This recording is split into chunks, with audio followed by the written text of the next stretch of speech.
Now we're on. We don't ring the bell anymore. Let's start the classes.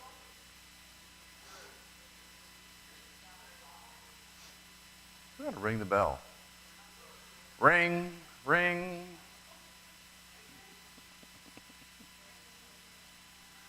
Ring, ring. A ring-a-ding-ding. Good morning. My impression of a bell. How is everyone? Did they make you walk all the way around, Mickey? So you could get in there? Oh, okay.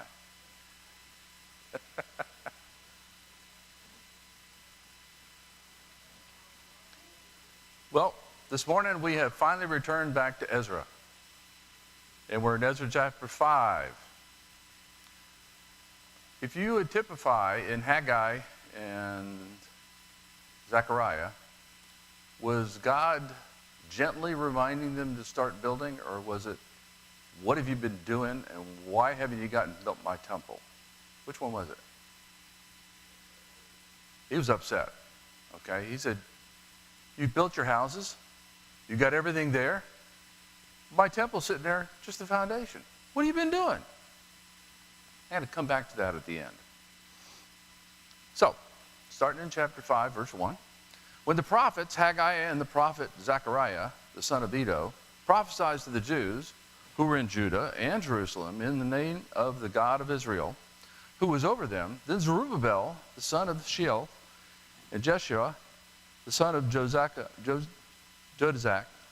arose and began to rebuild the house of God, which is in Jerusalem, and the prophets of God were with them, supporting them. So, what got them started?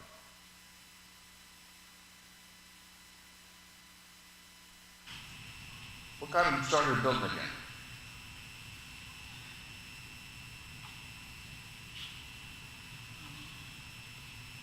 The hint is in the two guys that are there at the beginning. The word from God. Get building. Why'd they stop? You remember why they stopped? They were forced, yes. The people from around them brought in their army and said, you will stop, and they forcibly stopped them. What did the prophets do? They gave them what God wanted the message to. What else did they do?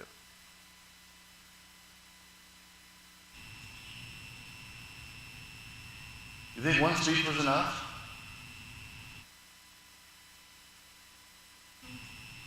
I mean, it says here they were supporting them.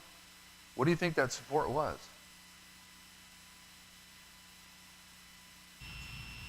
It might have been hands-on, but probably just reassurance from God, the Word of God, that this is what God wants you to do. Yep, this is what God wants you to do. Remember the words I brought to you? Because I'm not sure anybody wrote them down at that particular time. Maybe they did, maybe they didn't. But I imagine particularly the words that came from Zechariah, but certainly Haggai. Haggai was short, remember? He was only a couple chapters. But Zechariah had a lot of prophecy that was about way in the future, as well as what was going on right there at that time. So I'm sure both of them were saying, God's with you. Don't worry about this. Don't worry about the people around here. Start building. God's with you, and if God's with you, nobody can stand against you. So it was that, I'm sure there was that constant encouragement that said, you know, after the message, which is a harsh message that says, you're building, keep building. At that time, Tatani, the governor of the province beyond the river, and Shethar-boznai and their colleagues came to them and spoke to them thus: who issued you a decree to rebuild the temple and to finish the structure? Then we told them according to what the names of the men were who were reconstructing this building. So, who installed Tatani as the governor of the province? Who do you think?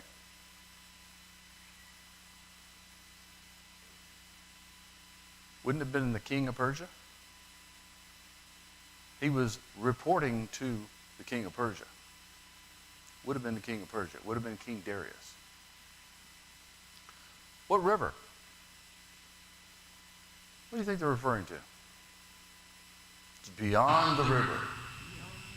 What'd you say, Wanda? Euphrates. Yep, it's the Euphrates River. Babylon is just barely north of it. Remember when Cyrus took Babylon away from the Babylonians? He diverted the river away from running underneath Babylon, which was their water source, and he marched in under the walls. Why do you think Titani asked the question the way he did of the Jews? Got any ideas?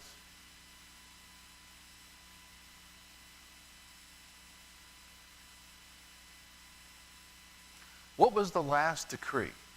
Does anybody remember who issued the last decree and what that last decree was? Huh? Is that Cyrus? Cyrus issued the first decree, which was a positive one. But the last one was Artaxerxes. And that was in chapter 4. And in that particular decree, Artaxerxes says, stop it completely. Remember, they wrote to him and they said, hey, remember these people who have been a thorn in the side of whoever was there, and they led revolts and everything like that, and they had to be put down violently and everything like that, and they're keeping money from you, tax money from you that you could use. And so Artaxerxes wrote his letter, and he said, stop it, and unless I make another decree or another king makes another decree, you can't start again. So I think that's why Titani asked the question, is he knew, he had the old decree from Artaxerxes. And he's saying, who issued you another decree that said you could start building again? Because from what I can see, you don't have any authority to do this. So he was looking at it from a worldly perspective. And Zerubbabel was looking at it from a godly perspective. How did Jeshua and Zerubbabel reply?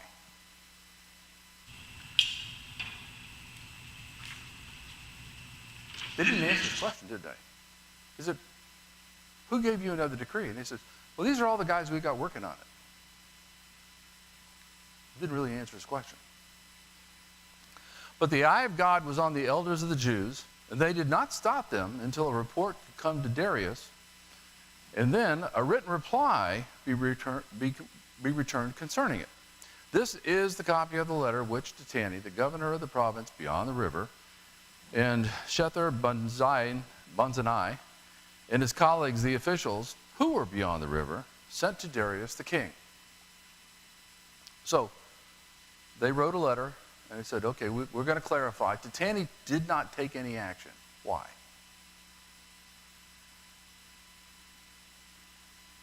He could have, couldn't he? He had a decree from the last king. And remember how those decrees go from kings. They stand until somebody changes it. What could he have done? Could have marched in there with whatever resources he had as far as an army and stopped them. But the eye of God was on him. What does it mean the eye of God was on the elders?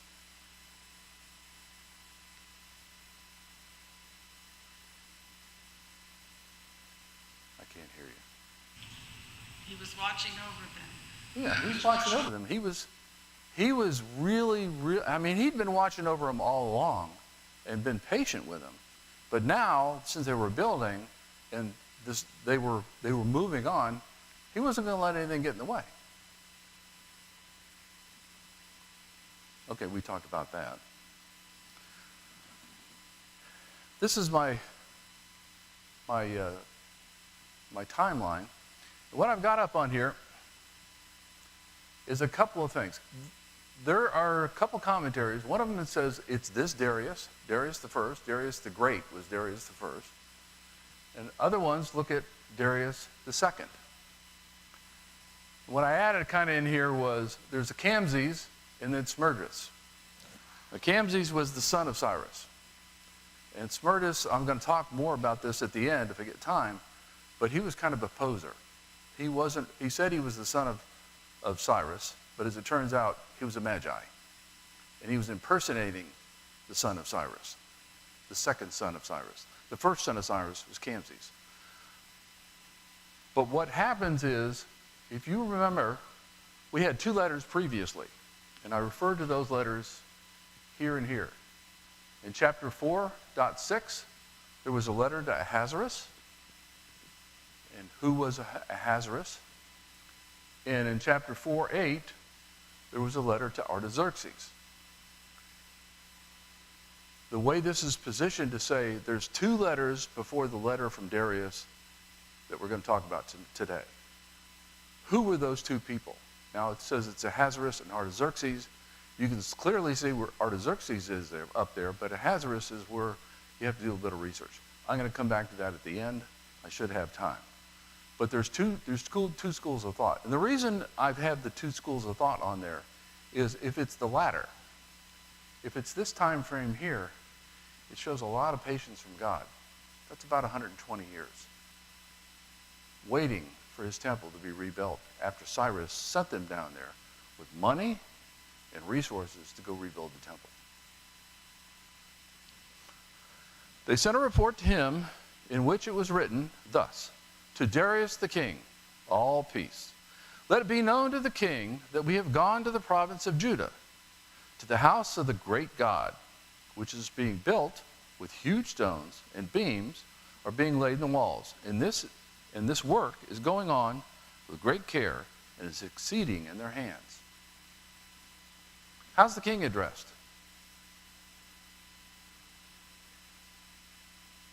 Just to Darius. So we don't know which Darius it is, right? It doesn't say Darius, the great king Darius, because Darius the Great was the first one. So we don't know which one it is, but he does address them with all peace. How is Titani describing the work being done, though?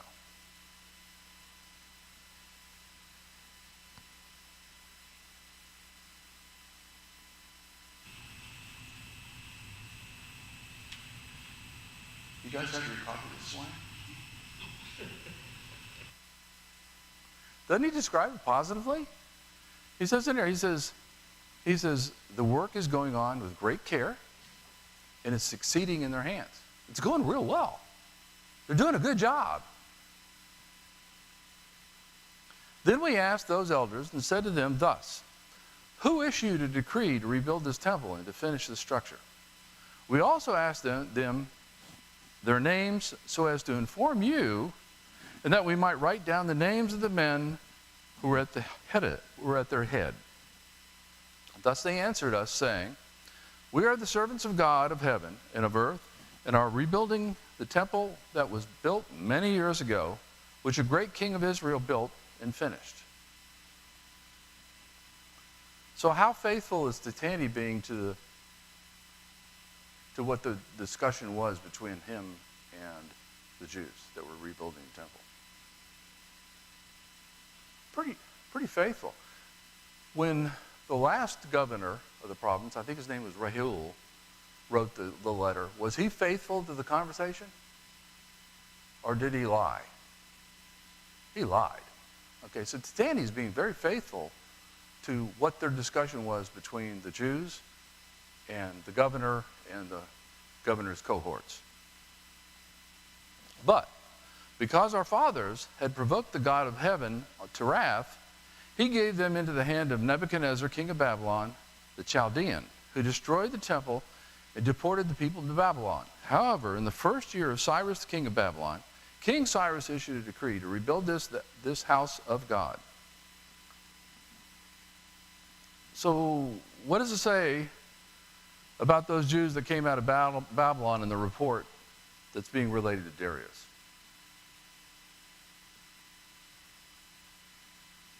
This may be a little... What did they recognize after being in captivity for 70 years? Those that came down to rebuild. What did they really recognize after being in captivity for 70 years?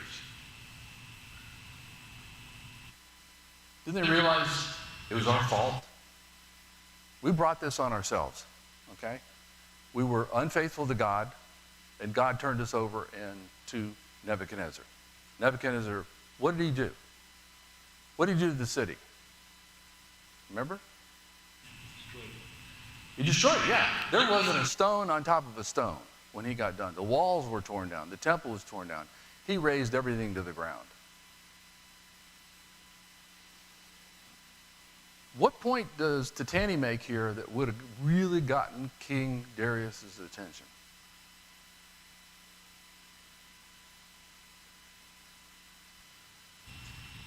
The decree of King Cyrus, probably. Yeah. King Cyrus, Cyrus the Great. Cyrus was the one who established and spread the Persian Empire along with Darius. That's another Darius. Spread the Persian Empire and made it the power it was. So when you're talking about a decree from Cyrus the Great, any succeeding kings after him are going to go, ooh, I need to pay attention to that.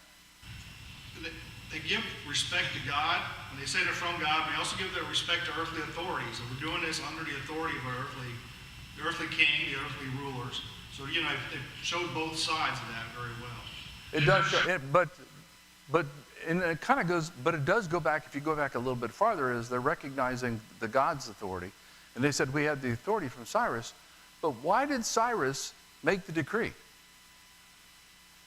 Don't you think God influenced Cyrus to make that decree and send him all the stuff that they needed to go rebuild the temple? So you can see God working all the way through this. Also, the gold and silver utensils of the house of God, which Nebuchadnezzar had taken from the temple in Jerusalem and brought them to the temple of Babylon. These King Cyrus took from the temple of Babylon, and they were given to one who was named Sheshbazzar, whom he had appointed governor. So what was kind of unusual about what he gave back? Gold, silver, also all the gold and silver utensils. The original utensils that had been there for 70 years in the treasury, nobody melted them down to make anything else. They stayed as the utensils that were originally made in the temple. What didn't come back from Babylon? The Ark of the Covenant. It's not in the list anywhere. He said to them, take these utensils, go and deposit them in the temple of Jerusalem, and let the house of God be rebuilt in its place. Then that Sheshbazzar came and laid the foundation of the house of God in Jerusalem, and from then until now it has been under construction, and it is not yet completed. So how far had they gotten in the temple? Foundation, okay? Just the outline of where the temple's going to go. That's all they've done. Now, if it pleases the king, let a search be conducted in the king's treasure house, which is there in Babylon. If it be that a decree was issued by King Cyrus to rebuild the house of God at Jerusalem, and let the king send to us his decision concerning this matter. So how sure was Tatani that this particular one existed? How sure do you think he was? Because we don't really know at this point.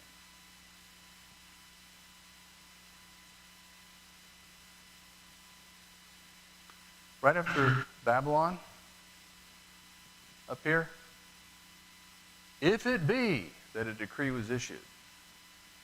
So he really qualified it to say, well, if one exists, it's probably in your treasure house, right? But he wasn't really sure. So he was being very objective as far as how he was doing it. And he wasn't going to take any action until he had direction from the king. And remember, he's the governor of the province, and the person who appointed him as the governor is the king. So he had allegiance to the king. Where's the treasure house?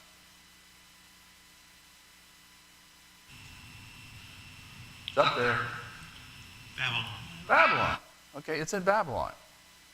So that's where a lot of all the stuff is normally kept, but what we're going to find is the decree wasn't there. Then King Darius issued a decree, and a search was made in the archives, where the treasuries were stored in Babylon.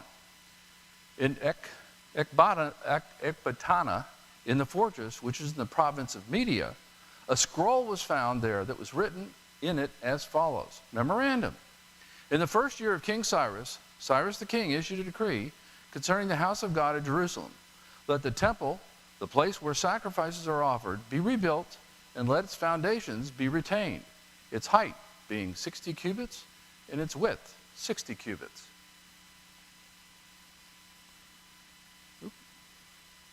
Where'd they look for the decree and where'd they find it?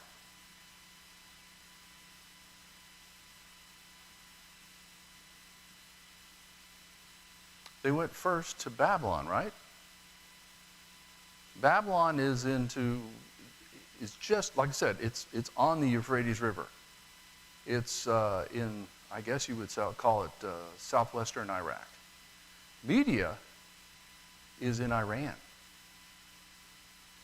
So they didn't find it where they thought they'd find it, but they kept looking until they did find it, and they found the decree.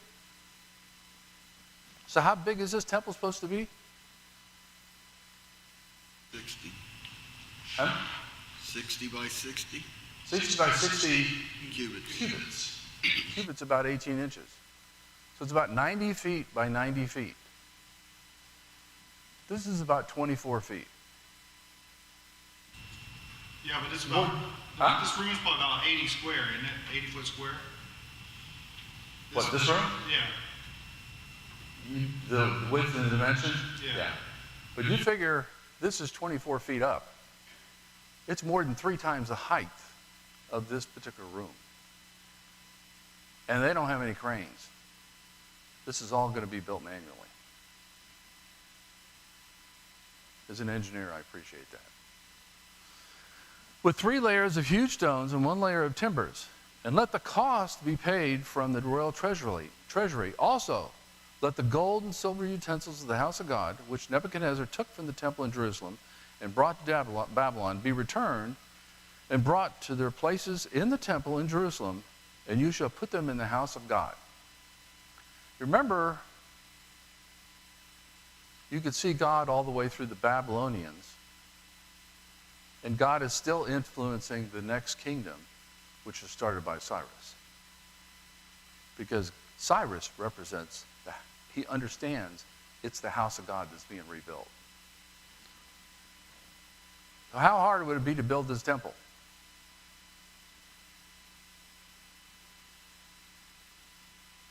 Three large stones. That's tough to move. First of all, you got to quarry it, right? You got to go get the timbers, wherever they went to go get them from, and then you got to stack them. And I don't know whether it be 3 stones and then timber, and then 3 stones and timber in order to get to 90 feet, because you're not going to have 3 stones that are 30 feet each, I don't think. But that's very, very complicated as far as what they're building. It's huge, big stones. God's with them. How is the cost to be covered? Treasury. Yep. Cyrus is going to bankroll it. Now, therefore, Tatani, governor of the province beyond the river, Shethar-Bozenai, and your colleagues, the officials from the provinces beyond the river, keep away from there. Leave this work on the house of God alone. Let the governor of the Jews and the elders of the Jews rebuild this house of God on its site. Okay, so what we were reading up till that particular point was Cyrus's decree. Now we're seeing Darius's decree that he's making. So what's the direction he gives to Tatani and those with him? Simple. Leave them alone. Don't bug them. Don't try and stop them. Let them keep building at this particular point. Moreover, I issued a decree concerning what you are to do for these elders of Judah in the rebuilding of the house of God. The full cost is to be paid to those people from the royal treasury out of the taxes of the provinces beyond the river, and that without delay. So he said, and you're going to pay for it. Out of the taxes, that cost is going to be covered by the taxes you collect. I don't think he gave them any relief for the taxes that were going to have to go to the treasury. They were going to have to collect more taxes in order to pay for the rebuilding of the temple as well.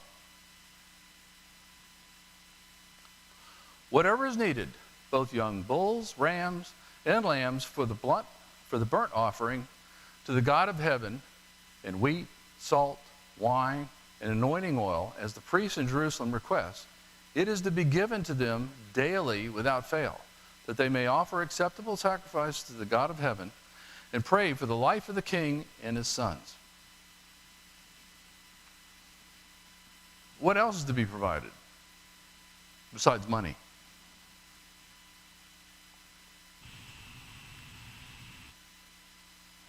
Anything they needed. Sacrifice. Anything they need. Everything the temple needs to operate. Sacrifices, oil, wheat, all those things that it needs to operate, you're going to supply all those as well as the money. What's the king hoping for? What's Darius hoping for? What does he want? Done. Wants him to get it done. What else? Excuse me? It says here that they may offer pleasing sacrifice to God. At the very end, it said, God of heaven, and pray for the life of the king and his sons. He said, I want to pray for me and my sons. What kind of environment does Darius live in?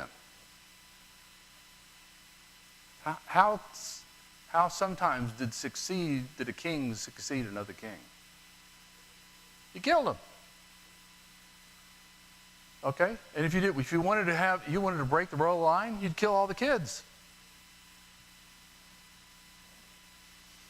And I issued a decree that any man who violates this edict, a timber shall be drawn from his house, and he shall be impaled on it, and his house shall be made a refuse heap on account of this. May the God who has caused his name to dwell there overthrow any king or people who attempts to change it, so as to destroy this house of God, Jerusalem. I, Darius, have issued this decree. Let it be carried out with all diligence. Big change in the last decree from Artaxerxes and this one from Darius. What's the consequence of somebody who gets in their way and tries to stop them? They're a dead man. They're going to have a timber pulled out and impale them on that timber, and then they're going to turn their house, they're going to destroy the house and make it a dump. How about the consequence of the leaders who failed to prevent people from getting involved?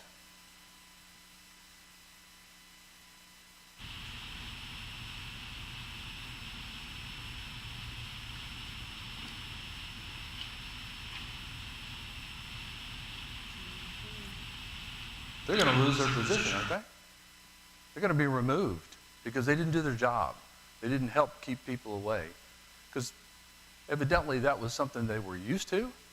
And this is a big change in the way people treated the rebuilding of the temple in that particular area. Then Tatani, the governor of the province beyond the river, Shethar-Bozenai, and their colleagues carried out the decree with all diligence, just as King Darius had sent. And the elders of the Jews were successful in building through the prophesying of Haggai the prophet and Zechariah the son of Iddo. So what was the response?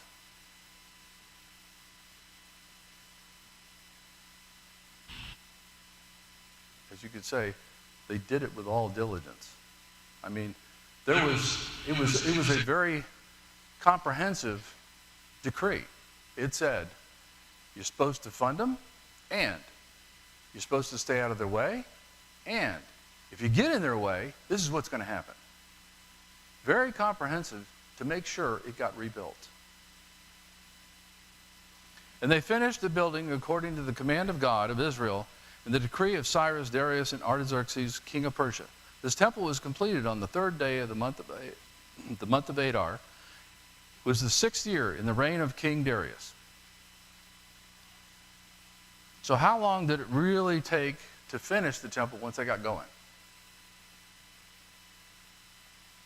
And you may not have the peace that I'm going to give you. How much longer was it?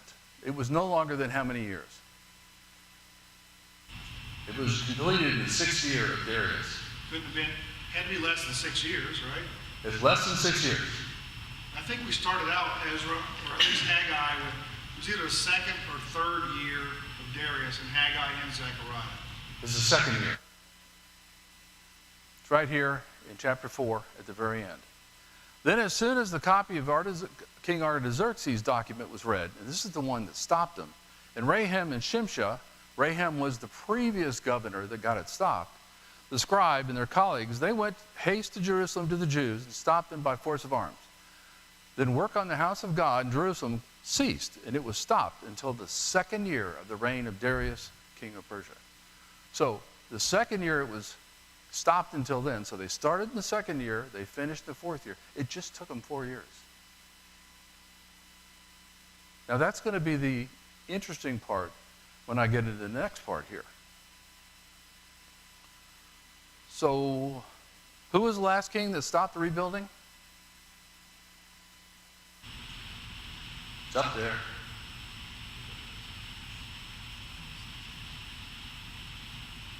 Artaxerxes.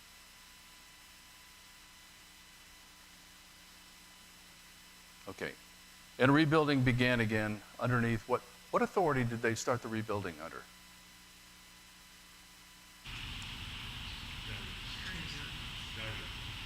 Huh? Under God's authority. They finally got the right king. So, the fuchsia sections I got up here, there's a Darius here, there's a Darius here, and there's a Darius here. Everybody remember the Darius there at the beginning, along with Cyrus? Remember in the book of Daniel? Who put Daniel in the lion's den? Darius. They were co-regents. We talked about it in the book of Daniel. You had the ram and the goat, but you had the ram. The ram had 2 horns. One horn was smaller than the other one. It was Mede-Persian Empire, and that's what's represented there. Well, that's way too far back. It can't be that Darius. So the question would be is it this Darius or is it this Darius? And here's the 2 letters. One is Ahasuerus, and that's in chapter 4. And one is to Artaxerxes, which is also in chapter 4. It's 2 verses later in chapter 4. So did the letters go to these individuals, which is Camses and Smerdis? And Smerdis lasted about 3 months. Or was it to Xerxes and Artaxerxes? And the reason I'm bringing this up is most of the commentaries, the Kaufman commentary, for instance, puts it for this Darius. So I want to look at that a little bit. And the reason I want to go to this is to say how much patience God really has. It took him 4 years to finish the temple. How long did he wait for them to get going and finish the temple? Which is a huge structure. They did it in 4 years. That's amazing. You can see God with them there. But how long was God patient before he sent Haggai and Zechariah? Was he a little patient? 10 years? Or was he really patient for 120 years? So, let's look at that. Assumptions to include that Darius referred to is Darius the First, Darius the Great. That would be,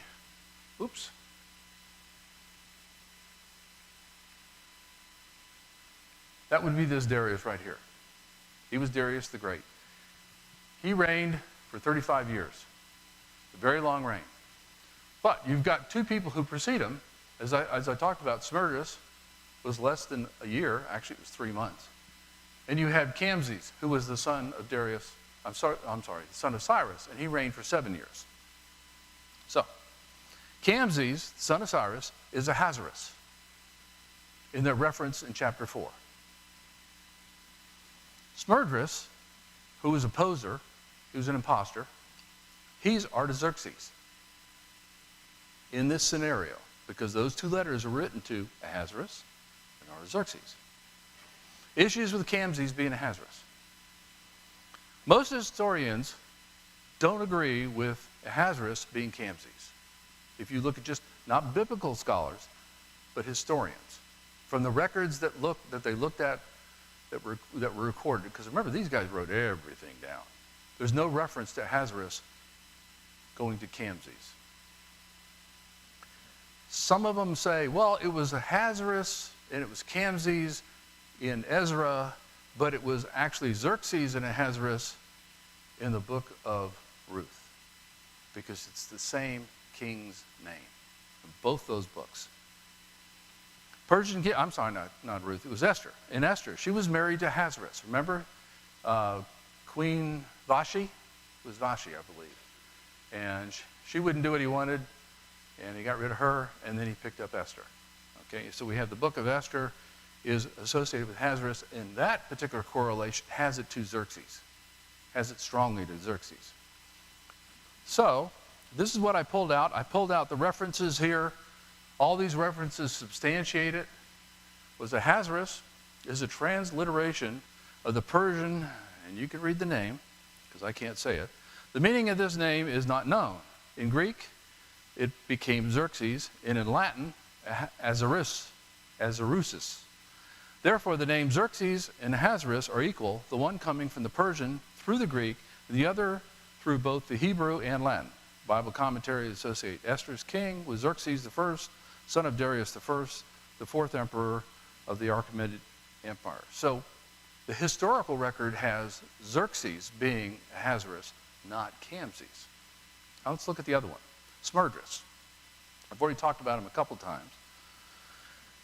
He reigned for less than 3 months. I think he took over in July, and Darius killed him in October.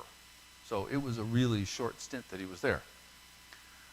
He was killed by Darius the Great. He was regarded a fraud. He was a magi who had impersonated the second son of Cyrus. There was actually a son of Cyrus named Smerdris, but Smerdris was killed by Camses, the older brother, because he was worried about him killing him. Then Camses died, so there was a vacuum. There was no third son. And so this magi, as the history records it, took the place saying, I'm Smerdris. I'm the second son of Cyrus. And he lasted 3 months. They annually celebrated at that time his death as a fraud. They had a big, big celebration in the Persian Empire to celebrate killing the Magi. And no historians that I could find referred to Smerdis as Artaxerxes. And I pulled a couple things out of ancient pages. After Camses died, and he died of, they think, a fever or something like that, supposedly a fake Smerdis rebelled and claimed the throne for himself. This takeover and crowning of the new king are seen in old letters from Babylon, and these letters declared he was officially declared king on July 1st. Darius killed the fraud about September in the same year, and whatever the name of that is. The Behistun inscription records all of this and states that Darius killed a man, a Magian from Mede, called Guamala. And a Magian is a Magi. And we read about the Magi's in the New Testament, but this is a bad Magi. It is certain that Smerdis transferred the seat of government to Media, and here in a castle in the district of Nicaea, he was surprised and killed by Darius and 6 associates in October 521. His death is annually separated in Persia, as I talked about earlier, by a feast called the Killing of the Magian. So, he was there for 3 months. He really didn't have time, I don't think, to do these kinds of things. He was trying to consolidate his seat of power. So from my standpoint, it really doesn't make sense that these are the two that their letters are written to. It makes more sense to me that they're written to these two individuals, Xerxes and Artaxerxes. Cross that out. Cross that out. It's not him. It's this Darius here. But if you look at it, from when Cyrus issued the decree in the first year of his reign until the second year of Darius is about 135 years. That's a long time for God to be patient, isn't it? Over a century. Some of the people that were working on it, Zerubbabel, I think he came out of Babylon, didn't he, Doug? With those from Babylon? So he would have been 140, 150 years old. I think that's probably the problem everybody has, is they want to move this over here to the left because, well, how can he be that old? How old was Moses when he died? 120. He was 120 years old. How feeble was he when he died? Not at all. He had all the strength he had when he was a young man. All the stamina he had when he was young. How old was Moses when he died? Not Moses, I'm sorry. Abraham when he died. I have my notes up there. How old was Abraham? 175.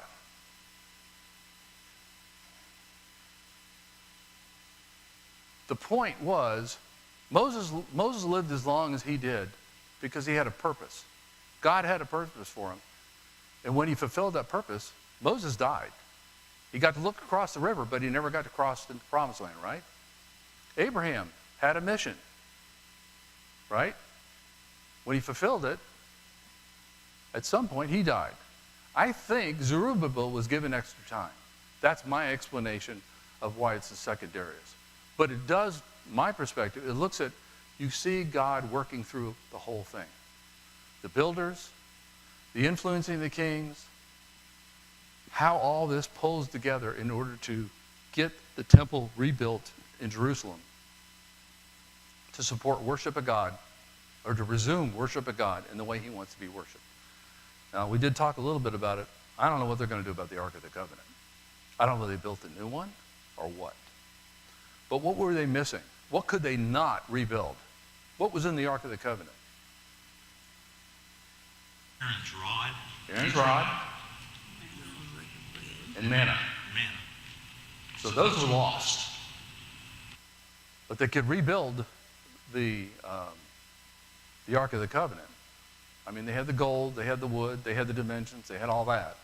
But they couldn't put in it what was in it before. Questions? Does my rationale make sense?